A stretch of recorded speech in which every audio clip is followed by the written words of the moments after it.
Many weird elements were to be featured in Superman Lives, such as a disembodied Brainiac that got around on mechanical spider legs, who would fight polar bears at the doorstep of Superman's Fortress of Solitude, Superman battling a giant spider, and Superman Clark Kent as an eccentric type. Though lots of actors have played Superman over the years and lots of actors have been also considered to play the role of Superman, Nicolas Cage is an actor that never actually played the part, but is so often talked about in the context of Superman. Cage is also often asked in interviews about his experience being cast in the coveted role. See, Superman to me is a character who is a misfit, and he's an alien from another planet, and he's trying to fit in. So there's a lot you can do with those feelings. The news of Cage getting cast as Superman in the mid-90s was as controversial as Michael Keaton getting cast as Batman in the late 80s. Michael Keaton certainly proved everyone wrong as the Dark Knight. Who's to say Nicolas Cage wouldn't have done the same as the Man of Steel? Despite making it into early pre-production in the 1990s, Superman Lives never fully came to fruition, and for better or worse, never made it to theater screens. Perhaps destined to fail.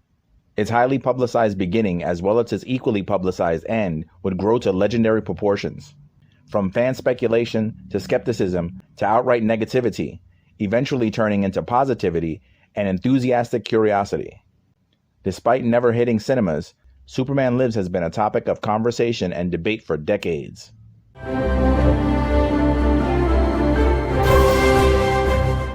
Superman, created by Jerry Siegel and Joe Shuster, made his first appearance in DC Comics in 1938 and was an instant success. The Man of Steel has been adapted to animation, radio serials, and live-action television and films multiple times over the decades since his comics debut.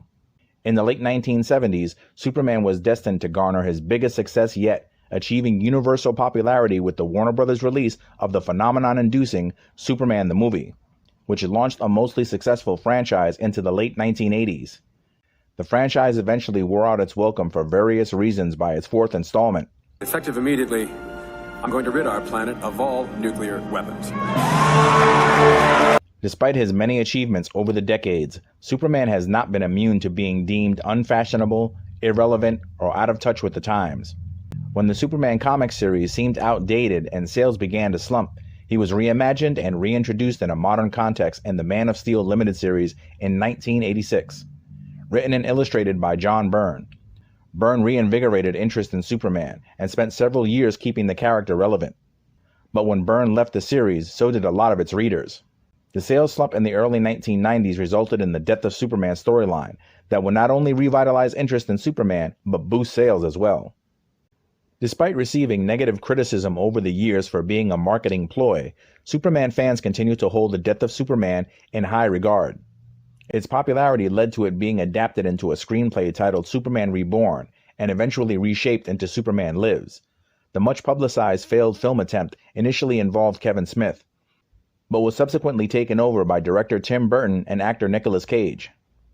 The epic rise and fall of Superman Lives can be seen in the immensely informative documentary The Death of Superman Lives: What Happened. It's absolutely amazing and will turn a skeptic into an optimist concerning what could have been. If you haven't seen it, I'd highly recommend it. The documentary is a treasure trove of concept art, set designs, character reimaginings, and story elements that could have enriched the Superman mythos, as well as added its own spin to the Death of Superman story. I, for one, would have liked to have seen an amalgam of Lex Luthor and Brainiac, a Batman cameo, and Superman battling a Thanagarian snare beast, all hinging on the death and return of Superman, which were all things to be featured in Superman Lives. Not only would we have seen Nick Cage as Superman, we would have potentially seen Sandra Bullock as Lois Lane, Chris Rock as Jimmy Olsen, Christopher Walken as Brainiac, and Kevin Spacey as Lex Luthor. Spacey is the only actor to have actually played the part he was considered for in Superman Returns. Though not a well-received movie, Spacey was very good as Lex Luthor.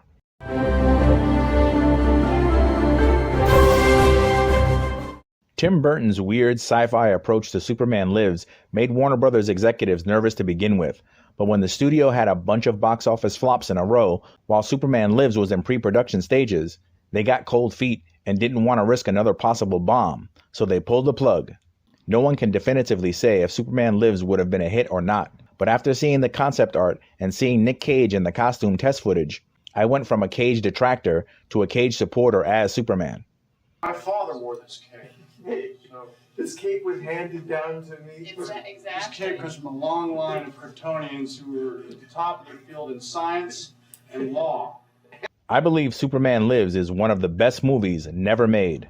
I hope you enjoyed the video, and as always, thanks so much for letting your geek flags fly with Mad About Superheroes.